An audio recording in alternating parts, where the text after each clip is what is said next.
Frank never thought he'd be afraid of his own body. He had always been strong, a builder by trade, a provider by pride. But in recent months, something had changed. His grip felt weaker, his mind foggier, his nights restless.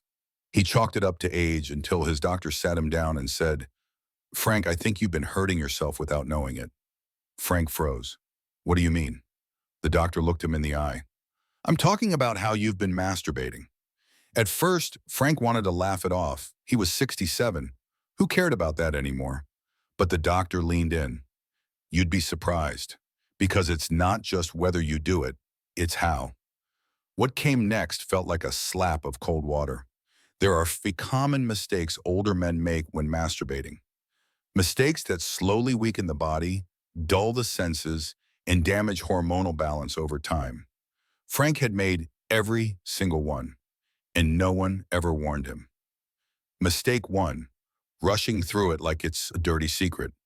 Most men treat masturbation like a transaction. Quick, hidden, silent. But this fast, pressure-heavy approach stimulates the body's stress response. It elevates cortisol, tightens blood vessels, and leaves the nervous system more depleted than restored. Frank had always rushed, always locked the door, always finished fast, and never looked at himself afterward. What he didn't know was that this habit trained his body to associate pleasure with shame. And shame isn't neutral, it's toxic. We call this the stress loop spiral, a cycle where quick, secretive release actually drains the body's reserves rather than replenishing them. Frank's heart rate was climbing. His sleep had fractured. His testosterone was lower than it should have been. And still, he didn't connect the dots. Mistake 2, using it as a sedative, not a ritual. Late-night boredom, anxiety, loneliness. Many older men masturbate not to connect, but to escape.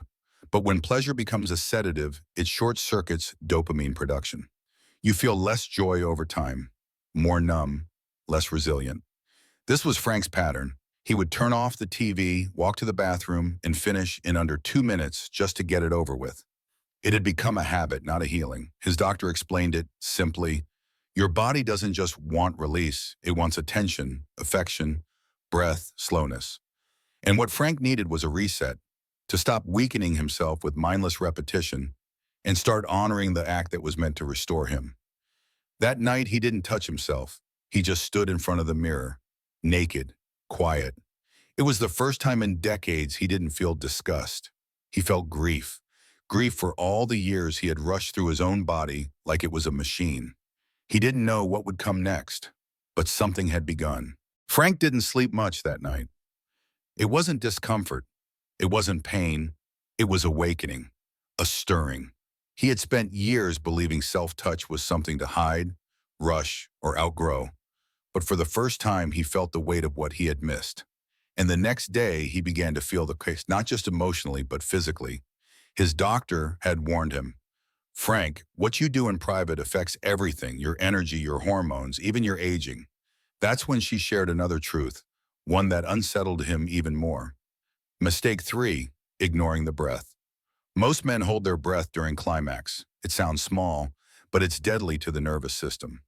When you hold your breath, you spike your sympathetic stress response, the fight or flight mechanism, and rob your brain of oxygen at the very moment it's trying to repair itself. Frank had done this his whole life. Tight jaw, clenched stomach, silent release. But the cost? Every single time, he was reinforcing a pattern of tension. And over decades, that tension had become his default. We call this the constricted cycle. It's when self-pleasure becomes a stressor, not a sanctuary. When it causes micro-traumas to the nervous system instead of healing ones. When the muscles tighten instead of release. Frank had wondered why his shoulders always ached, why his lower back throbbed, why his sleep never felt restful. The answer was simple. He had trained his body to finish fast and breathe last. But his doctor had shown him a breathing technique. Deep inhale during sensation, slow exhale during climax. A mindful rhythm, a return to softness. She called it the recovery loop. Treat your breath like your anchor, she said. Without it, the pleasure turns into pressure. That morning, Frank stood in the shower, eyes closed, water running over his chest. He didn't touch himself. He just breathed. Slowly, rhythmically, he imagined warmth rising from his belly. He imagined sensation as something he didn't have to chase. For the first time in years, his body didn't feel like a battlefield. It felt like a home. He realized something else too. Mistake 4. Disconnecting from the body during the act. Most men close their eyes, fantasize, dissociate. But when you disconnect from your own body, you teach it to go numb. You mute the signals that regulate arousal, release, and emotional integration. Frank had always drifted into fantasy, memory, guilt. But now he saw it differently. Staying present was the medicine. That day he wrote something in a notebook he hadn't opened since his wife passed. My body is not a machine. It's not a secret. It's not a shame. It's where I live, and I want to come home to it. Coming home doesn't start with someone else. It starts with your own hands. Frank found himself journaling every day now. Not about sex, not directly, but about breath, tension, sadness, hope. All the things that had once pulled inside him without a name. He had stopped seeing masturbation as a thing to check off or hide from. It had become something else entirely, a practice of presence, a restoration. But his doctor had warned him of one final trap. Mistake 5, treating masturbation as isolation instead of intimacy. Frank had lived alone for years, widowed, grown children far away, no new partner. So when he masturbated, it always came from that place of loneliness. But what his doctor explained changed everything. When you see it as a symptom of loneliness, she said, you miss its deeper potential to become a source of intimacy, even when you're alone. He didn't understand at first, but over time it clicked. Loneliness is absence. Intimacy is attention. The same act can destroy you or revive you, depending on the intention behind it. And that's what we call the presence principle. When you bring breath, mindfulness, and reverence to your own touch, your brain releases bonding chemicals, not just momentarily, but cumulatively. You rewire your nervous system for calm, connection, and clarity. But when you treat it like a release valve for shame or boredom, you're slowly teaching your body that intimacy is stress, that pleasure is empty, that closeness must always come with guilt. Frank had repeated that message to his body for 40 years. Now he was unlearning it. One night he set a small lamp beside his bed, lit a candle, played soft instrumental music. No screens, no fantasy, no urgency. He sat up with pillows behind his back, hands over his heart, and just breathed. He didn't reach down immediately. He waited until his touch came not from boredom, but tenderness. Until it wasn't about finishing. It was about feeling. And when he finally touched himself, it was with the gentleness of someone handling something sacred. Because it was sacred. Not because of what he did, but because of how he honored it. The next morning, Frank woke up lighter, his head clear, his limbs loose. He looked in the mirror and said out loud, "I'm not done yet." He wasn't. He was just getting started. Years of silent damage, slowly, patiently, were being reversed. He still had more to unlearn. But now he had language, he had tools, and most of all, he had respect. The kind of respect you don't ask for from the world, the kind you give to yourself. Frank had begun to feel different in ways that were hard to describe.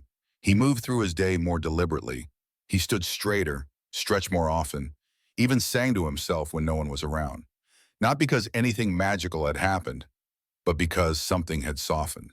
He no longer felt like a stranger in his own skin. That's what no one tells you. That shame becomes invisible over time.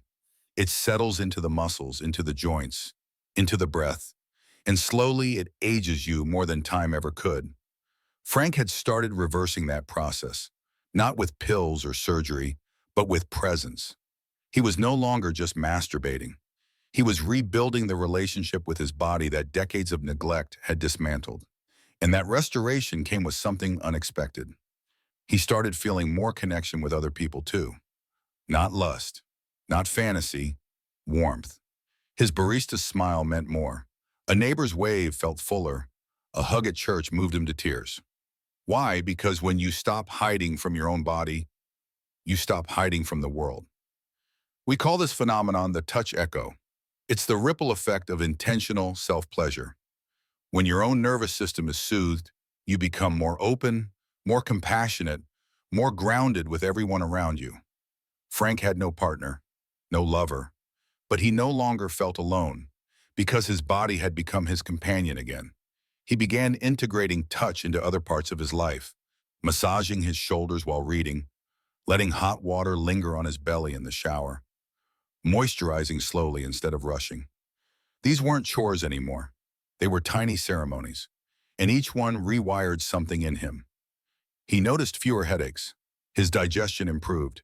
The ache in his lower back eased. Even his memory sharpened. His doctor confirmed it. Lower cortisol levels, steadier testosterone, healthier sleep rhythms. But the bigger proof was in the mirror. He liked the man looking back at him now because that man was no longer desperate to finish quickly and forget. He was eager to feel deeply and remember. Not just physically, but emotionally, spiritually, because the truth is the way you touch yourself teaches your whole system how to feel, or how to shut down. Frank was learning to feel again, and it was changing everything. One morning after writing in his journal, he looked up and whispered, "I forgive you." He wasn't talking to anyone else. He was talking to the younger version of himself, the one who didn't know better. And that forgiveness was the beginning of something even greater than healing. It was wholeness. Frank never expected his greatest transformation to come in his late 60s. He hadn't lost weight.